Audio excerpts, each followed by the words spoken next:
तो जैसे बचपन में मतलब मैं वहीं पे था, बारामती में, काटेवाड़ी में। तो हमारी अम्मा की चाय की दुकान है, अभी भी है वो, काफ़ी सालों से है। अब्बा का गैरेज भी वहाँ पे था। कुछ कुछ लोग मतलब अच्छे से कमा रहे थे, छोटे मोटे उनके जॉब थे, सब थे। लेकिन वो लोग उनके बच्चों के पढ़ाई के लिए कुछ नहीं देना चाह रहे थे। या तो वो ये सोच रहे थे कि कोई तो आके हमें फ्री में एजुकेशन दे दे, या फ्री में हमारा खर्चा उठाए, या तो फिर ऐसा कि मेरा बेटा नहीं पढ़ेगा, मेरा बेटा वही धंधे में लगेगा। अगर आपके बच्चे पढ़ रहे, कर रहे, तो आप कोशिश कीजिए कि जितना भी हो सके, अगर आपको एक वक्त का भूखा भी रहना पड़े तो भी आप रह लीजिए, लेकिन उन बच्चों के एग्जाम या जैसे एजुकेशन पे आप ध्यान दीजिए। क्योंकि देखिए, बिरयानी आप खाओगे तो बिरयानी आपको एक दिन के लिए मिलेगी, लेकिन अगर इनको आप एजुकेशन दोगे तो अगले 60 साल आपको रोज बिरयानी देंगे ये बच्चे। यूपीएससी का पहला अटेम्प्ट मेरा दिया, फेल हो गया, तुम रोया भी, मैं फिर सोचा कि अगला दे देते। फिर दूसरा दिया, फिर रोया, तीसरा दिया, फिर रोया, चौथा दिया, फिर रोया, पांचवा जब अटेम्प्ट आया तब मैं टोटली बेशर्म हो गया था। मतलब अब रोना किसके लिए? तो मैंने कहा नहीं, लास्ट टाइम एक एक पेज वाइज सर्च किया था, लेकिन 6-7 पेजेस करने के बाद भी अपना नेम नहीं आया। इस बार सोचा कि चलो डायरेक्टली नाम डाल देते, नहीं रिजल्ट आएगा तो थोड़ा बहुत हार्ट अटैक का झटका आ जाएगा, वो सह लेंगे। फिर अपना नाम डाल दिया, अल्ताफ, ALTAP। तो जैसे नाम डाल दिया और ऊपर बस आंखें बंद कर दी, दुआ पढ़ ली, खुदा का नाम ले लिया, बोला अल्लाह अब तू ही मालिक है। एंटर दबाया, जैसे आंखें खोली, Altaf Shaikh all India rank 545। But अब दिक्कत ये होती कि रिजल्ट के खुशी से ज्यादा मुझे मेरे बाप का गम लग रहा था। क्योंकि मतलब जिसके लिए मैं ये सब कर रहा हूँ, या जिसने मुझे ख्वाब दिखाया, वो आदमी अपने सामने मौजूद नहीं था। तो फिर वो आदमी मौजूद नहीं तो उस चीज की खुशी क्यों करे? Do not give up on the mercy of Allah. मतलब अल्लाह ने आपके लिए जो प्लान रखे है उसके ऊपर आप गिव अप मत कीजिए। और अब्बा मुझे हमेशा ये बोलते थे, जैसे मेरे मतलब चौथे अटेम्प्ट तक तो अब्बा मेरे जिंदा थे, तो वो यही बोलते थे कि उसने तुझे यहाँ तक नहीं लाया कि वो तुम्हें यहाँ पे छोड़ दे, उसने तुम्हें यहाँ तक इसलिए लाया कि वो चाहता है कि तुम आगे बढ़ो।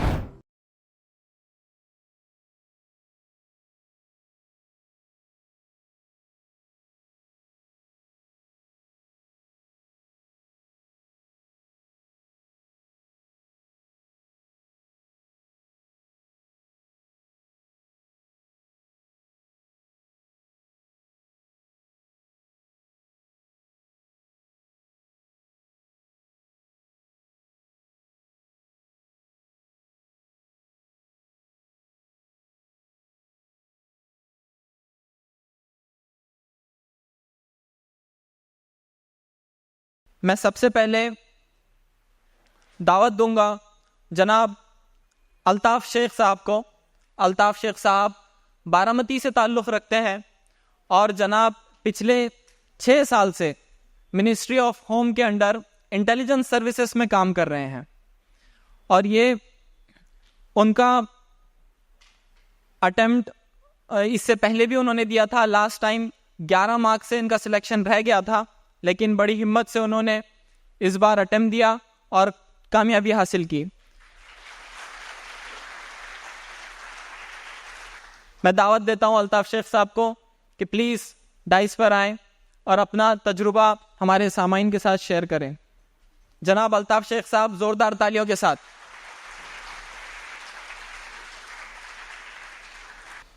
सभी को अस्सलाम वालेकुम। सबसे पहले तो मैं काविश फाउंडेशन का शुक्रिया अदा करना चाहता हूँ कि आपने हमें यहाँ पे बुलाया, इस प्रोग्राम में गुलपोशी की। जैसे आदिल भाई ने कहा कि एक्सपीरियंस वगैरह ये सब चीज़ें, तो शॉर्ट में बताना चाहूँगा, ज़्यादा कोई इतनी बड़ी बातें नहीं। मैं हूँ प्रॉपरली काटेवाड़ी तालुका, बारामती जिला, पुणे से। और वो गाँव किसके लिए फेमस है ये बताना नहीं चाहूँगा मैं। तो शुरुआत करता हूँ अभी रिजल्ट से ही मेरा, कि 24 सितंबर को शाम को 6:30 बजे रिजल्ट आ रहा था। और उस टाइम पे मैं मतलब उस्मानाबाद में था 23 सितंबर को। तो ग्रुप पे चल रहा था कि आज रिजल्ट आएगा, रिजल्ट आएगा। उस दिन आया नहीं, तो रात में अचानक सो रहा था तो ख्वाब हो गया कि इस बार भी मैं फेल हो गया हूँ। क्योंकि जब आप एग्जाम देते हो मेंस या इस टाइम पे, तो बहुत बार आपको ऐसे सपने पड़ते हैं कि कुछ कुछ सपनों में ऐसा होता है कि आप एग्जाम सेंटर पे टाइम पे पहुंच नहीं पाए। कुछ कुछ सपने ऐसे पड़ते हैं कि आप इंटरव्यू में जाके आए। आप मतलब आजकल सपने भी बड़े स्टेप वाइज पढ़ने लगे हैं कि आप यूपीएससी की वेबसाइट सपनों में खोलते हो, पीडीएफ देखते हो, अपना नाम टाइप करते हो, ऊपर आता है कि यू आर फेल्ड, इस तरह से। तो वो जो डर लगा, मैं दूसरे दिन बोला कि नहीं, मुझे घर जाना है, अभी घर जाके अपना जो भी रिजल्ट आएगा देख लेता हूँ। क्योंकि पिछले साल भी ऐसा ही हुआ था, मेरे लास्ट लिस्ट में नाम नहीं आया था। तो दूसरे दिन मैं गया उस्मानाबाद से सोलापुर में थोड़ा बहुत कुछ खा के वगैरह निकल गया। दोपहर लगभग 3 के आसपास में पहुंच गया घर बारामती में। तो घर गया, थोड़ा मैंने कहा आराम करते सो लिया, लेकिन नींद भी तो आ नहीं रही थी, क्योंकि रिजल्ट आना जाना। और किसी का भी फ़ोन, इवन कंपनी का भी कॉल आ गया तो डर लगने लगा था कि रिजल्ट के लिए किसी ने फ़ोन किया। तो फिर जैसे 6:15 के आसपास बज गए तो मैसेज काफ़ी बढ़ने लगे उस ग्रुप पे टेलीग्राम के, मतलब आप समझ लो पर मिनट लगभग 2-3 हज़ार मैसेज आने लगे कि भाई अब आएगा तब आएगा। और रिजल्ट के टाइम पे इतना कॉमेडी सीन रहता है कि वहाँ पे हर एक मोमेंट्स का मेंशन होता है। जैसे कि कोई वॉचमैन यूपीएससी के गेट से बाहर आ रहा है, उसके हाथ में कोई कागज है, अब वो बोर्ड साफ कर रहा है, फिर वो कागज चिपका रहा है, मतलब सेकंड टू सेकंड। और 6:15 बजे रिजल्ट अनाउंस हो गया, ग्रुप पे मैसेज आ गया कि रिजल्ट डिक्लेयर। और बस पीडीएफ में देखने लगा। देखते देखते देखते मैंने सोचा कि अब डायरेक्टली अपना नाम सर्च करे या एक एक पेज वाइज नाम सर्च करे। तो मैंने कहा नहीं, लास्ट टाइम एक पेज वाइज सर्च किया था, लेकिन 6-7 पेजेस करने के बाद भी अपना नेम नहीं आया। इस बार सोचा कि चलो डायरेक्टली नाम डाल देते, नहीं रिजल्ट आएगा तो थोड़ा बहुत हार्ट अटैक का झटका आ जाएगा, वो सह लेंगे। फिर अपना नाम डाल दिया, अल्ताफ ALTAP। आपने मुझे लगता है गलत स्पेलिंग लिखा है, ALTAF लिखा है मेरे नाम का। तो जैसे नाम डाल दिया और ऊपर बस आंखें बंद कर दी, दुआ पढ़ ली, खुदा का नाम ले लिया, बोला अल्लाह अब तू ही मालिक है। रिजल्ट आया तो भी तू ही है, रिजल्ट नहीं आया तो भी तू ही है। एंटर दबाया, जैसे आंखें खोली, Altaf Shaikh all India rank 545।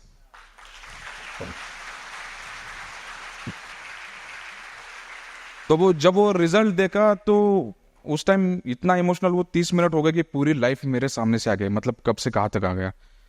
तो जैसे बचपन में मतलब मैं वहीं पे था, बारामती में, काटेवाड़ी में। तो हमारी अम्मा की चाय की दुकान है, अभी भी है, वो काफ़ी सालों से है। अब्बा का गैरेज भी वहाँ पे था। तो स्कूल वगैरह करते करते मतलब चाय की दुकान पे भी रहता था, तो चाय लेके जाना, चाय लेके आना। बच्चे थे तो बच्चों को मतलब ऐसा रहता ना, बच्चों ने 1-1.5 रुपए लगते थे अपने को खाने के लिए। वो कौन सी अपनी पेपरमिंट की गोलियां मिलती थी 1 रुपए में 16, तो वो गोली खाने के लिए मैं ऑफिस दिन भर दुकान में रहता था। तो शाम को अम्मा फिर 2 रुपए 3 रुपए देती थी।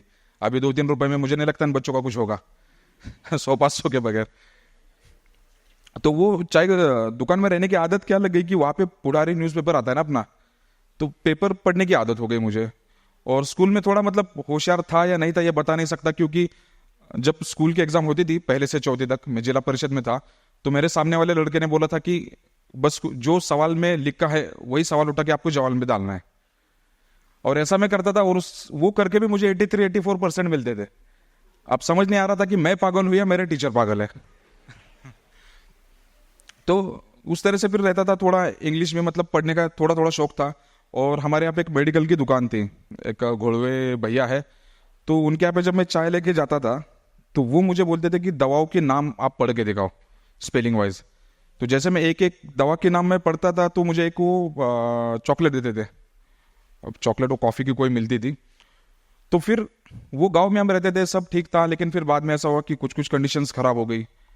तो जैसे मतलब कर्जा वगैरह काफ़ी अब्बा पे हो गया, तो जो हमारा घर था वो हमें बेचना पड़ा। फिर उसके बाद फिर और हालत ख़राब हो गई, तो फिर गांव हमें छोड़ना पड़ा, मतलब अम्मा वगैरह थे, अब्बा को छोड़ना पड़ा। और बारामती से हम सीधे आ गए आपके सांगली जिले में, इस्लामपुर नाम का शहर है, मुझे लगता है आपको पता होगा, कराड़ के पास है ये, सांगली डिस्ट्रिक्ट में। तो वहाँ पे हम शिफ्ट होके आ गए। मैं कुछ दिन तक वही बारामती में था, लेकिन अब वहाँ पे रहने लगा तो मेरे कुछ लक्षण अच्छे नहीं दिखने लगे थे उस टाइम पे।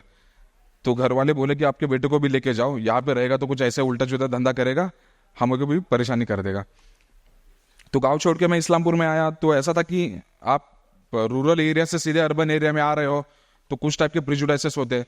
तो जैसे मतलब भाषा भी हमारी बोलती थी बारामती की, तो सांगली जिले में आने के बाद वो लोगों को डिफरेंट लगती थी, तो काफ़ी मजाक और ये सब चीज़ें होती थी।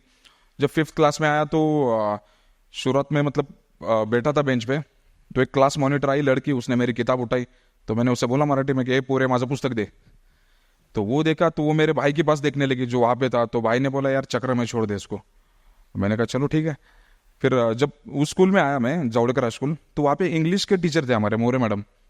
तो वो क्या करते थे कि बहुत स्ट्रिक्ट थे, मतलब स्टूडेंट्स को मारना वगैरह काफ़ी, लेकिन ये था कि उनका पूरा फोकस पढ़ाई पे।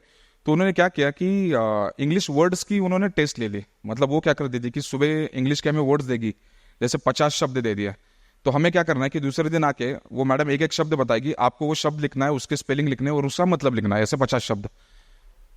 तो मैडम ने दे दिया और दिन भर बाकी बच्चे रटने लगे, क्योंकि मैं नया था उस स्कूल में और बाकी सभी लड़के जो थे वो पहले से ही वहाँ पे थे, फर्स्ट स्टैंडर्ड से, तो उनको पता था कि मैडम कितनी मारती है। तो दूसरा दिन आया तो 10 बजे 11 बजे के आसपास टेस्ट थी, मैं 10:30 बजे आया। 10:30 बजे क्या अब्बा हमारे आए स्कूटर पे छोड़ने, और जैसे जाके देखा मैंने तो हर कहीं मतलब टेंशन का माहौल, बच्चे पूरा रट्टा मार रहे, पढ़ रहे, रट्टा मार रहे।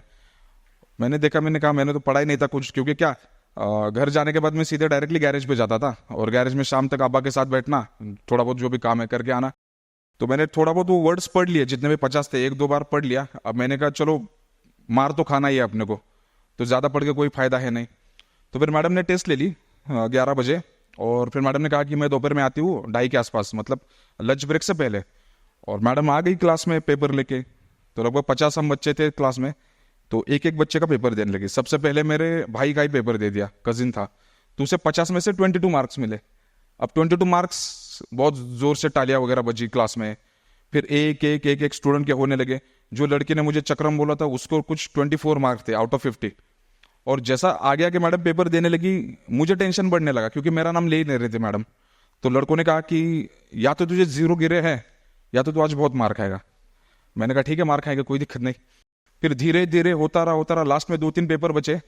तो सेकंड लास्ट जो पेपर था मेरे दोस्त का था, वैभव का, तो उसे 50 में से 46 मार्क मिले थे, मतलब 46 वर्ड सही थे।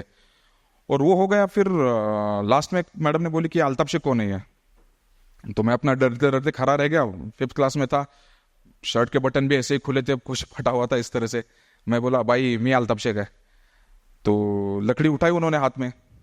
तो जैसे लकड़ी उठाई तो क्लास में खुशी की लहर दौड़ गई कि ये मार खाएगा अब क्योंकि उनको देखने को नहीं मिला था किसको मारना है। तो उन्होंने कहा आओ इधर। तो मैं वैसे डरते डरते गया। तो उन्होंने कहा कि तुमने पढ़ाई कब की। मैंने कहा कल सुबह आया था मैडम, वही थोड़ा बहुत जो भी पढ़ लिया। ओके ओके बोला। और उन्होंने फिर बोला कि अल्ताफ शेख 50 में से 49 मार्क्स। बस एक ही वर्ड्स मेरा गलत था, लेकिन वो चीज़ मेरे लिए इतनी इंपॉर्टेंट थी कि मेरे अंदर कॉन्फिडेंस आ गया। और वही पेपर लेते में, मतलब जैसे कि मैंने वर्ल्ड कप जीता, मैं ऐसे खेत से दौड़ते दौड़ते घर पे आ गया अब्बा को दिखाने। अब्बा ने देखा, हाँ ठीक है, 5 रुपए दे दिए उस टाइम पे, खा लो तुम्हें जो खाना है जितनी ऐश करनी है करो 5 रुपए में लेके आ गया। फिर वही उसी स्कूल में मैं 7th 8th वगैरह तक रुका, मतलब पढ़ाई में, मतलब मैं थोड़ा थोड़ा अपनी दिखाने लगा था स्किल्स। फिर 9th क्लास में मेरा सिलेक्शन हुआ जवाहर नवोदय विद्यालय, जो केंद्र सरकार की स्कूल है। मुझे लगता है आप सबको भी शायद पता भी होगा, आपके यहाँ पे कन्नड़ में है, औरंगाबाद में, जैसे हमारे यहाँ पे पलूस में है। तो नवोदय में मेरा सिलेक्शन हो गया। और नवोदय में सिलेक्शन होने के बाद एक लाइफ में अलग मूड आ गया, क्योंकि ये था कि 8th 9th क्लास तक ऐसी सिचुएशन आ गई थी कि मुझे स्कूल छोड़ के अपना गैरेज का धंधे में हाथ लगाने का टाइम आ गया था। मतलब अब बहुत पढ़ाई कर ली तुमने, गैरेज का धंधा देख लो। लेकिन जब नवोदय हो गया तो फिर अब्बा ने भी बोला, मतलब यार देर में कुछ है जा। तो फिर नवोदय में गए। तो वहां पे एक थोड़ा ऐसा था कि जैसे नवोदय में हमने एंट्री कर ली, सब मेरे बैग वगैरह लेके मैं गया था अंदर। अब्बा आए थे और हम दोनों मतलब राजदूत गाड़ी पे आए थे, और बाकी लोग देखे तो सभी के 4 व्हीलर्स में आ रहे हैं, किसी के पेरेंट्स। अब लगता है अपने को कि भाई सभी 4 व्हीलर्स में आ रहे हैं, हम इसमें छोटे बाइक पे आ रहे हैं, तो अपने को कैसा लगेगा। और उस टाइम मेरे पास थी पैरागॉन की चप्पल। और पैरागॉन की चप्पल जिसने यूज़ की उसे पता है कि उसका वो ऊपर का पन्ना निकल जाता है बार बार। तो मेरे चप्पल का निकल रहा था बार बार, और मैं शर्मा कैसा छुपा रहा था चप्पल। तो मेरे अब्बा ने देखा हो, तो वही आए, चप्पल उठाई, हाथ से लगाए, और मुझे मतलब मराठी में बोला उन्होंने कि गरिबी मध्ये लाजू नको, मतलब जब गरीब हो तो शर्माओ मत, आणि श्रीमंती मध्ये माजू नको, मतलब जब अमीर हो तो मस्ती मत दिखाओ। ये बात तब मेरे अब्बा ने बताया। तो फिर अब ऐसा था कि उस टाइम पे थोड़ा रहता ना कि आप जब उस एज में होते हो तो ठीक है लगता है, लेकिन अब वो बात मुझे मतलब काफी अच्छे से समझ में आ गई। फिर 10th क्लास मैंने दे दिया, 83% मार्क मिले। 11th 12th क्लास में, मतलब 11th में जब गया तो क्रिकेट में मैं बहुत अच्छा खेल रहा था, तो अंडर-19 नेशनल टीम में भी मैंने क्रिकेट खेला। 12th क्लास में आने के बाद अच्छे से मार्क्स मिला है। AIEEE में भी मुझे लगता है 2009 में मुझे 108 मार्क मिलते हैं, 108 प्लस मार्क। और मेरा NIT भोपाल और NIT नागपुर के लिए सिलेक्शन हो गया था। जो IIT के बाद जो दूसरी होती है इंस्टीट्यूट सबसे बड़ी, वो NITs होती है। तो अब लगा कि सभी क्लास वाले मेरे जा रहे हैं इंजीनियरिंग के लिए, अपन भी जाते हैं। अब ये था कि नवोदय मतलब क्या था कि मैं किसी तालाब में था, और नवोदय छोड़ के आ गया तब देखा कि मैंने बाहर समंदर कितना बड़ा है। तो पैसा नहीं, कुछ नहीं, तो क्या करने का। तो अब्बा को बोला कि चलो बैंक का लोन है क्या, कुछ देखते। तो हम लगभग 6-7 बैंक में घूमे, हर बैंक में गए, बैंक वालों को डॉक्यूमेंट्स दिखाया। तो वो बोलते थे कि आपका तो माशाल्लाह बहुत सही है, एकेडमिक वगैरह सब चीज़ें। और पूछते थे कि आपके अब्बा क्या करते हैं। तो मैं बोलता था कि सर मेरे अब्बा 2 व्हीलर के मैकेनिक हैं। तो उनको लगता था, मतलब पहले मैकेनिक बोलता था सिर्फ, तो उनको क्या लगता था कि गवर्नमेंट के कोई इंजीनियर है। मैं बोलता था नहीं सर, 2 व्हीलर का गैरेज है हमारा। तो ये जैसा हम बोलते थे, वो मैनेजर वाला बोलता था कि आपको लोन नहीं मिलेगा, ठीक है आप आइए। तो ऐसे 5-6 जगह गया, लोन नहीं मिला। और हुआ ये था कि मेरे नवोदय के मेरे सभी क्लासमेट्स इंजीनियरिंग कॉलेज के लिए गए थे। तो फिर एक दिन ऐसे बैंक से आ गया बाहर, तो मेरे सामने के सभी रास्ते खत्म थे। तो उस टाइम पे वही अपना ओम शांति ओम की फिल्म आ रही थी, तो गाना था ना, चंद से जो टूटे कोई सपना। बारिश चल रही थी, उसी बारिश में मैं मतलब सपना टूट गया ऐसा समझ के मैं चल रहा था। फिर घर आके बोला अब्बा कुछ नहीं, या तो BA BCom करवा दो या फिर गैरेज का धंधा अपना, ठीक है। फिर एक कॉलेज में गए, तो वहाँ के प्रिंसिपल है JK पाटिल सर। तो उन्होंने कहा कि ये मत करो तुम BA BCom, यहाँ पे नया बायोटेक्नोलॉजी का न्यू डिपार्टमेंट खुला है, उसमें एडमिशन ले लो। तो मैंने कहा सर एडमिशन लूंगा, लेकिन फीस का क्या? तो फीस वहाँ की थी 30,000। अब 30,000 भी उस टाइम पे बहुत मतलब लग रही थी, क्योंकि कुछ इनकम था ही नहीं ना। अब मेजोरिटी आपके अपने पेरेंट्स, आपको पता है, कोई रिक्शा वाले है, कोई गैरेज वाले। हमारे अब्बा का गैरेज था, और गैरेज से इतना इनकम आता कहाँ से? तो फिर प्रिंसिपल ने बोला कि तुम फीस का मत टेंशन लो, मैं देख लूंगा, बाकी तुम अपना अच्छे से पढ़ाई करो। तो तभी फिर मैंने कॉलेज में मतलब अच्छे से किया पढ़ाई। तो लास्ट ईयर जब आया तो मैंने डिपार्टमेंट यूनिवर्सिटी में टॉप किया BSc बायोटेक में। तब प्रिंसिपल ने मेरी 60,000 फी माफ कर दी। और उस टाइम फिर अब कॉलेज जैसे खत्म हुआ, तब दिमाग में आया कि यार अपने को UPSC वगैरह वो दिमाग में आ रहा था, क्योंकि मैंने उस टाइम पे कुछ कुछ ऑफिसर्स के स्पीच वगैरह सुन लिए थे। और जो कि मैं नवोदय विद्यालय में था, तो नवोदय विद्यालय में अपने SPs, डिस्ट्रिक्ट कलेक्टर, इनका आना जाना काफ़ी रहता था। तो उसी टाइम पे मैंने मतलब आपके कृष्ण प्रकाश साहब जो पिंपरी चिंचवड़ के कमिश्नर हैं, और शहीद अशोक कामटे साहब जो हमारे SP थे उस साहब के उस टाइम के, तो उन लोगों को मैंने सामने से बहुत देखा था। तो वो उनकी मतलब पर्सनालिटी, वो चीज़ें मुझे काफ़ी मतलब लगा कि यार ये अपन भी कर सकते हैं। वरना पहले क्या रहता था कि किसी को पता नहीं। और मेजोरिटी आज भी अपने कम्युनिटी में ऐसा लगता है कि UPSC की एग्जाम ये हम लोगों के लिए है ही नहीं। अपने लोग क्या सोचते हैं कि इसके लिए आपको बड़ा पैसे वाला होना चाहिए, और अगर आप अपने कम्युनिटी से जाते तो आपको वहाँ पे रिजेक्ट किया जाएगा। ये नोशंस मेरे दिमाग में भी थे, और हमारे अब्बा को भी लगता था। लेकिन जब हम वहाँ के कुछ कुछ ऑफिसर से मिले, तो उन्होंने कहा था कि ऐसा कुछ नहीं होता। बस दिक्कत क्या होती है कि आप लोग वहाँ पे जाते नहीं, इसलिए आप ऐसे सब सारे मतलब गैर समझ आपके दिमाग में रखते हो। तो कॉलेज टाइम पे मैं वो एकेडमी में मतलब पढ़ने लगा। तो वहाँ की फीस की दिक्कत थी, तो फिर ऑप्शन के लिए क्या था कि मैं वहाँ पे लाइब्रेरी में अपना लाइब्रेरियन के तौर पे काम करने लगा। तो दिन में मतलब लाइब्रेरी का काम करना, और शाम में जैसे उस एकेडमी को पूरा झाड़ू वगैरह मार लेना। लगभग 2-3 मंजिला की बिल्डिंग थी वो, कुछ 2-3 घंटों में ऐसा बनाया था। तो वो करते करते पढ़ाई शुरू की। और जैसे कॉलेज खत्म हुआ, नेक्स्ट ईयर ही मैंने इंटेलिजेंस ब्यूरो की एग्जाम दे दी, उसमें मेरा सिलेक्शन हो गया। उस टाइम में आई थिंक 22 ईयर्स समथिंग था। तो जैसे सिलेक्शन हो गया, मैंने IB ज्वाइन कर लिया, क्योंकि घर की कंडीशंस भी काफ़ी गड़बड़ हो रही थी, और गैरेज और ये सब चीज़ों की वजह से। तो IB में आने के बाद एक मतलब अलग कॉन्फिडेंस आ गया। फिर मैंने कहा कि अब UPSC अपन अच्छे से थोड़ा दे देते। लेकिन उसमें भी दिक्कत क्या हुई कि UPSC उस हिसाब से नहीं हो रही थी, क्योंकि UPSC का पहला अटेम्प्ट मेरा दिया, फेल हो गया। तो रोया भी मैं, फिर सोचा कि अगला दे देते। फिर दूसरा दिया, फिर रोया। तीसरा दिया, फिर रोया। चौथा दिया, फिर रोया। अब पांचवा जब अटेम्प्ट आया, तब मैं टोटली बेशर्म हो गया था। मतलब अब रोना किसके लिए? फेल हो रहे तो अब खुद में इतनी शर्म बचनी चाहिए ना। और उसी टाइम पे 2017 में हमारा ट्रेनिंग चल रहा था सिक्किम में, सोनम ग्यात्सो माउंटेनियरिंग इंस्टीट्यूट में। तो मतलब माउंटेन में खुद एक माउंटेनियर हूँ, ट्रेन वाला। तो हमने कांचनजुंगा का बेस कैंप भी किया है। तो उस टाइम पे हम लगभग 16,000 फीट के हाइट पे थे, मोबाइल वगैरह सब बंद थे, और सिर्फ सैटेलाइट फ़ोन। और हमें बोला गया था कि आपको इमरजेंसी में सैटेलाइट फ़ोन का इस्तेमाल करने को मिलेगा। मतलब हमें नंबर्स दिए थे, आप आपके घर पे ये नंबर्स दे दो, कुछ अगर इमरजेंसी आए तो बता देना। और इसी ऐसे मतलब नॉर्मल दिन था, मुझे लगता है 8 नवंबर का। मैं क्रिकेट खेल रहा था वहीं पे, हम सभी स्टूडेंट मतलब ऑफिसर्स ही थे सभी। और लगभग शाम को 4:30 के आसपास एक ड्राइवर हमें वहाँ से आया दौड़ते, और बोलने लगा कि अल्ताफ साहब, अल्ताफ साहब। मैंने कहा हाँ बता भाई क्या काम है? बोला कि साहब आपको बुला रहे। तो मुझे लगा क्या बुला रहे, समझ नहीं आया मुझे। मतलब ऐसा था कि मैं सेक्रेटरी था मैं, तो मुझे लगा कि उस रात के दावत का कुछ इंतजाम होगा, इसलिए मुझे बुलाया गया होगा। तो मैं वैसे ही गया, मतलब मैंने कहा दोस्तों को मैं आता हूँ यार, देखते हैं क्या खाने का आज क्या करते। तो जैसे अंदर गया, सर ने मुझे बैठाया, पानी भी नहीं पिलाया। तो सर बोलने लगे भाई तुम्हारे मतलब अब्बा को कोई दिक्कत वगैरह है क्या, हेल्थ की वगैरह? मैंने कहा ऐसी तो कोई दिक्कत नहीं सर, अभी 2 दिन पहले मेरा बर्थडे हुआ, अब्बा से बात वगैरह हुई मेरी। तो बैठे बैठे उन्होंने चाय भी पिलाया, कुछ बोलने नहीं लगे। तो मुझे फिर टेंशन आने लगा। मैंने कहा सर आप सच बताए क्या हो गया? तो शांत रहे, और फिर कंधे पे अटक के बोले कि अल्ताफ तुम्हारे अब्बा इस दुनिया में नहीं रहे। तो वो इतना मतलब शुरुआत में तो मुझे कुछ समझ नहीं आया। मतलब ऐसे में बाहर आके बैठा, सामने से नदी एक जा रही थी छोटी वाली, उतने पहाड़ों पे आप 0 डिग्री से भी इस टेम्परेचर में पानी में पैर छोड़ के बैठा। मतलब तब तक मुझे समझ नहीं आ रहा था कि आदमी के जाने का मतलब क्या होता है। क्योंकि कल तक मैं ये सोच रहा था कि लाइफ बहुत एंजॉय करते हैं अपन, सब बढ़िया चल रहा है, सब चल रहा है, लेकिन एक झटके में मुझे मतलब पत्थर पे गिरा गया था इस जिंदगी ने। तो फिर कुछ भी नहीं समझ आया, फिर धीरे धीरे धीरे फिर वो अब्बा की बातें ये सब याद आने लगी। फिर मतलब कंट्रोल नहीं हुआ मेरे से। तो सर ने पूछा कि क्या करोगे तुम, यहाँ रुकोगे कि घर जाओगे? मैंने बोला सर कुछ भी करके मुझे घर जाना है, मुझे घर वालों की मतलब घर वालों को मेरी ज़रूरत है।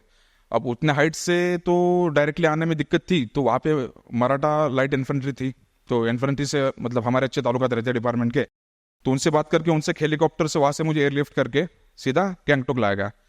तो रात में गैंगटोक में मतलब 12-1 बजे में बैठा जाके, हमारा हॉस्टल था, पानी का शॉवर शुरू कर दिया और गर्म पानी में मैं 4 घंटे ऐसा ही पड़ा रहा, क्योंकि समझ में नहीं आ रहा था कि क्या हो रहा है मेरे साथ। और तब तक फिर चाचा बिचा इन लोगों के फ़ोन आने लगे। जब मैं गैंगटोक में आया तब तक नेटवर्क सब बंद था, सबके मैसेज देखा। तो मैंने फिर बोला घर वालों को आप जो भी है करवा लो। फिर वो वहाँ से फिर दूसरे दिन का सफ़र, फिर दूसरे दिन मैं रात 12 बजे पहुंचा।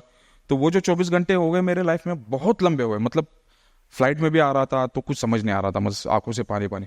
द मोमेंट में मैंने मतलब पुणे एयरपोर्ट पे पैर रखा, मैंने कहा अभी अपना रोल चेंज हो गया है। आंखें बंद मेरी सब, मैं वैसे ही गया, डायरेक्टली जाके कब्रिस्तान पे गया। वहाँ जाके अपने बाप की कब्र को सैल्यूट डाला और बोला कि अब्बा तेरा ख्वाब मैं पूरा करूँगा।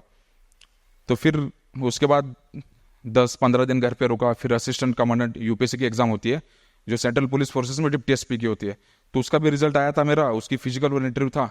तो उसके लिए मैं वापस सीतापुर उत्तर प्रदेश गया। वहाँ जाके फिर पढ़ाई वगैरह सब शुरू। और जून 2018 में फिर शाम को जब रिजल्ट आया, तब ऐसे ऑफिस में मैं बैठा था तो दोस्त का फ़ोन आ गया कि यार रिजल्ट आ गया यूपीएससी का, तुमने देखा क्या? मैंने कहा नहीं देखा। तो फिर जब देखा मैंने रिजल्ट, तो मेरा ऑल इंडिया रैंक 94 आया था उस टाइम पे असिस्टेंट कमांडेंट में। बट अब दिक्कत ये होती कि रिजल्ट के खुशी से ज़्यादा मुझे मेरे बाप का गम लग रहा था, क्योंकि मतलब जिसके लिए मैं ये सब कर रहा हूँ या जिसने मुझे ख्वाब दिखाया वो आदमी अपने सामने मौजूद नहीं था। तो फिर वो आदमी मौजूद नहीं तो उस चीज़ की खुशी क्यों करे? फिर घर पे वगैरह बात की सब।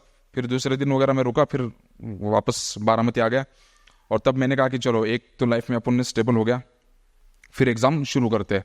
फिर उसी ईयर मैंने पॉलिटिकल साइंस में नेट जावर क्वालिफाई कर लिया। और 2019 की प्रीलिम्स की एग्ज़ाम आई थी, उस टाइम पे इलेक्शन भी चल रहे थे 2019 के। और चूंकि मैं सीतापुर का इंचार्ज था इंटेलिजेंस का, तो काफ़ी वीवीआईपी मूवमेंट्स आ रहे थे। मतलब हर एक दिन में आपके होम मिनिस्टर आ रहे हैं, डिफेंस मिनिस्टर आ रहे हैं, प्राइम मिनिस्टर की विजिट आ रही थी। तो कैसे भी करके निपटा दिया। और जैसे मुझे 30-25 दिन मिले, मैं सीधा दिल्ली चला गया। प्रीलिम्स दे दी, प्रीलिम्स पास हो गया, मेंस की एग्ज़ाम दी। और मेंस एग्ज़ाम होने के बाद मुझे असिस्टेंट कमांडेंट की ज्वाइनिंग आ गई। अब जैसे ज्वाइनिंग आ गई तब मेरे ऊपर टेंशन आ गया कि मैंने कहा 15-16 दिन में ज्वाइन करना है तो क्या करें। और दूसरा ये था कि क्लास 1 की जॉब थी, तो क्लास 1 की जॉब छोड़ना मतलब वो भी मेरे दिल पे आ रहा था। तो अम्मी से बात की तो अम्मी ने कहा कि देख अब इतने दिन तक तो तू मेहनत कर रहा है, अभी 1-2 अटेम्प्ट तो सही, लेकिन अच्छे से कर ले तो अगली बार तो हो ही जाएगा। और रही बात ये असिस्टेंट कमांडेंट की जॉब की, तो अभी तो हमें तुम्हारी ज़रूरत है, तू जॉब लेके जाएगा तो 1-1.5 साल बाहर रहेगा। तो मैंने कहा ठीक है मैं नहीं जाता। वही आईबी का कंटिन्यू किया, 19 का एग्ज़ाम दिया, मेंस भी आ गई मेरी रिजल्ट। तो जब इंटरव्यू था, लॉकडाउन से पहले 2 दिन पहले मेरा इंटरव्यू हो गया। भारत भूषण व्यास सर का पैनल था, वही क्वेश्चंस आम वाले जो महाराष्ट्र रिलेटेड होते हैं, अपने पर्सनल रिलेटेड होते हैं, इस तरह के क्वेश्चंस। इंटरव्यू वगैरह दे दिया, मुझे लगा कि इस बार हो जाएगा इंशाल्लाह, मतलब ठीक से। फिर लॉकडाउन होने के बाद फिर 3 अगस्त को जब रिजल्ट आया, मैं रूम पे बैठा था सुबह, मुझे लगता है 4 अगस्त की सुबह 10 बजे का टाइम है। और तैयारी से बैठा था मैंने कि भाई रिजल्ट आएगा तो अपने को बस पार्टी वार्टी करनी है, सभी इस हिसाब से। ऑफिस का स्टाफ था, ये लोग थे, तो उनको बोला था भाई रुको थोड़ा, मैं आपको बाद में मिलता हूँ। 10 बजे वही फिर आपको जो बोला था कि जो माहौल शुरू होता है कि रिजल्ट अभी आएगा, फिर वो लोग पोस्टर कोई लेके आएगा चिपकाएगा, वो माहौल शुरू हो गया। और 10-10:30 के आसपास ग्रुप पे मैसेज फ्लैश, रिजल्ट डिक्लेयर। अब जब रिजल्ट आ गया तो मैंने कहा कि चलो देखते। तो मैं एक एक नाम पढ़ते पढ़ते गया, लगभग 10-12 पेजेस की पीडीएफ होती है। तो जैसे जैसे एक एक पेज खत्म हो रहा था मेरा टेंशन बढ़ रहा था। और जब लास्ट का मैंने देखा, मेरा नाम ही नहीं, 4-5 बार मैंने देखा कुछ नए नाम। तो ऊपर फैन चल रहा था, साइड में बेडशीट पड़ी थी, तो कुछ समय के लिए दिमाग में ख्याल आया कि कुछ नहीं, फैन को लटक जाते, अभी जिंदगी में कुछ मतलब नहीं रहा।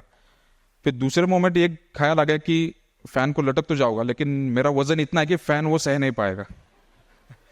हो सकता है गिर जाए, सर पे गिर जाए, मर जाए तो क्या करूं, मरूंगा तो नहीं, ऐसे मतलब इंजरी लेके जिंदा रहना पड़ेगा।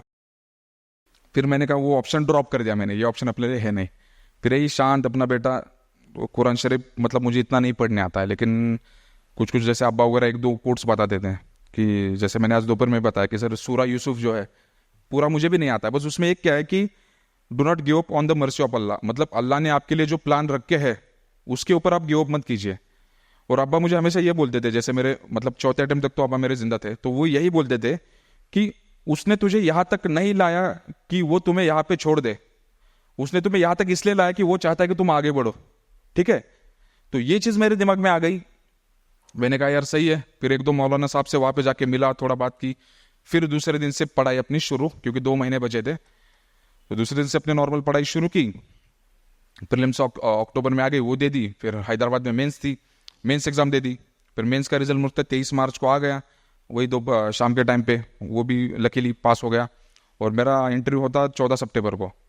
तो 14 सितंबर को जैसे इंटरव्यू हुआ तो मतलब अंदर गया, नाम ले लिया उन्होंने, अल्ताफ आपका नेक्स्ट नंबर है। मैंने कहा चलो।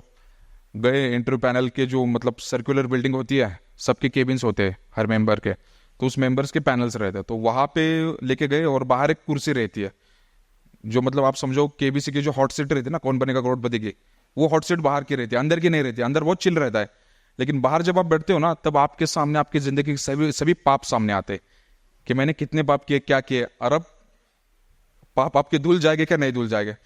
तो वही बाहर बैठा, मैंने फिर सूरा पढ़ लिया, भाई बिस्मिल्लाह कर लिया, अब्बा का नाम ले लिया। मैंने कहा चलो जो भी होगा देखा जाएगा। अंदर गया तो व्यास सर थे, तो पहले उन्होंने देखा डैफ और बोला कि आप इंटेलिजेंस ब्यूरो में काम कर रहे हैं, तो मैं आपको उस रिलेटेड सवाल नहीं पूछूंगा क्योंकि ये अनइथिकल है। मैंने कहा ठीक है। तो फिर कुछ सवाल इस तरह से निकले कि तालिबान का इशू चल रहा था, तालिबान से रिलेटेड कोई क्वेश्चंस आ गए, फिर सऊदी अरेबिया के कुछ क्वेश्चंस आ गए, सेंट्रल एशिया हो गया आपका, मतलब हर तरह के। और मेरे डैफ में लिखा था कि मैं मतलब कविता लिखने की मुझे एक आदत है और थोड़ा मिमिक्री भी मैं करता हूँ। तो मिमिक्री रिलेटेड कुछ क्वेश्चंस पूछे कि आप क्यों करते हो, कैसे करते हो। तो मैंने बोला कि घर में छोटे छोटे बच्चे हैं तो उनको थोड़ा हंसाने के लिए करना पड़ता है, और वही आदत लग गई। तो कविता लिखी थी, तो कविता को लेकर एक मेंबर ने पूछा कि ये लावण्य क्या होती है, व्हाट इज लावण्य। अब मैंने पूरा रिकॉर्ड मतलब दिमाग में ढूंढ डाला कि लावण्य आज तक तो हमने कभी पढ़ा नहीं था कहीं पे भी। मैडम को कहा मैडम माफ़ कीजिए मुझे पता नहीं। तो मैडम ने कहा महाराष्ट्र का जो फूल कार्ड है। तो मैंने कहा मैडम आप लावणी तमाशा बोलो ना, ये लावण्य बोला, लावणी तमाशा बोलते हाँ। तो फिर उनको बता दिया कि क्या सिस्टम रहती है इनकी। फिर विजय तेंदुलकर के संदर्भत क्वेश्चन, फिर उसके बाद मेरा हॉबी जो कि क्रिकेट था, मैं खेल भी चुका था, तो क्रिकेट में भी क्वेश्चन थे कि एलबीडब्ल्यू किसे कहा जाता है, एलबीडब्ल्यू कैसे होता है।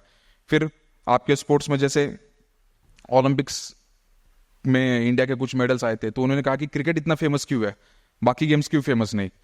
तो बोला कि पहले मैंने बोला डाल दी कि भी क्रिकेट ये मतलब कॉलोनियल गेम था, ब्रिटिश गवर्नमेंट का ऑफिशियल गेम था, तो ब्रिटिश गवर्नमेंट से ही वो सिस्टम आते रही। फिर बोला कि गवर्नमेंट क्या कर रही है क्या नहीं कर रही है, तो उसमें भी कुछ पॉजिटिव इश्यूज अपने बता दिए। तो ऐसे ओवरऑल एक 25 से 30 मिनट का इंटरव्यू हो गया, बाहर आ गया। और आते अम्मी को फ़ोन लगा के पहले बोलते कि अम्मी इस बार शायद मेरा हो जाएगा, मुझे लग रहा है इंस्टिंक्ट।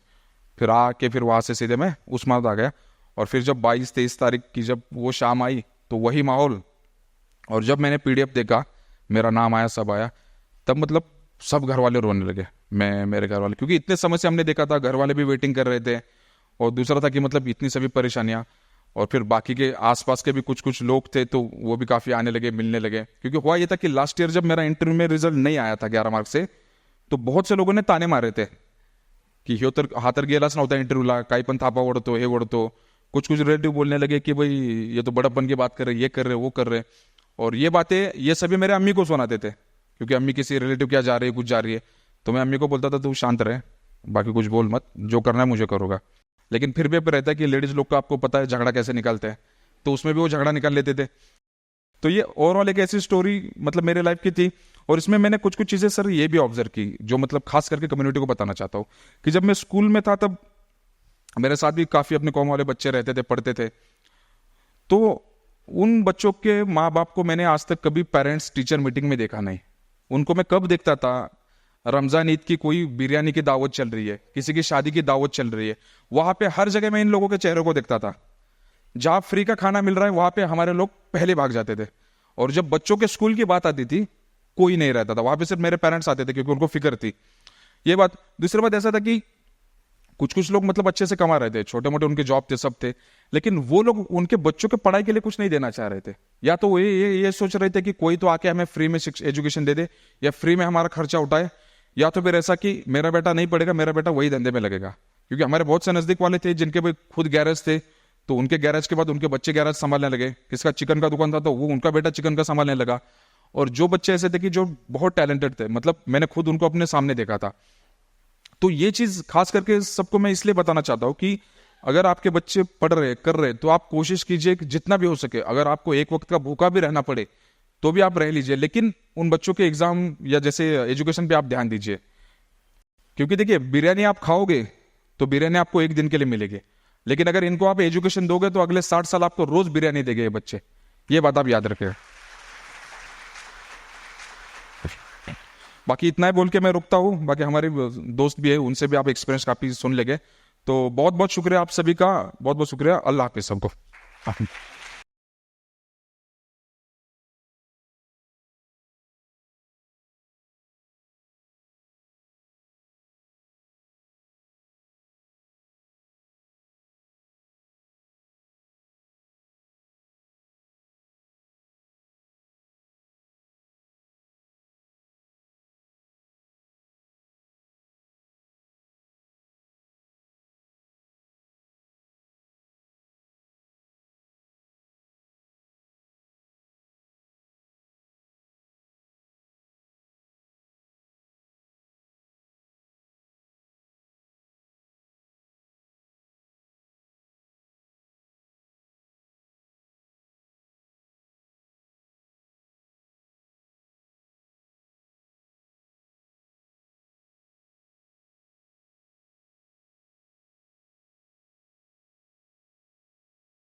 अस्सलाम वालेकुम। आप भी हमारे इस काम में ताउन करें अपनी ज़कात और सदक़ात के ज़रिए। डोनेशन डिटेल्स के लिए डोनेट अस पर क्लिक करें। अगर आपको हमारे वीडियोज़ पसंद आए हैं तो इसे शेयर करें और सबके हकदार बनें। रोज़ाना हमारे वीडियोज़ को पाने के लिए हमारे यूट्यूब चैनल को सब्सक्राइब करें और बेल आइकन दबाएं। हमसे दीगर सोशल मीडिया पर जुड़ने के लिए वीडियो में दिए गए आईडीज़ को सर्च करें। जज़ाकल्लाह।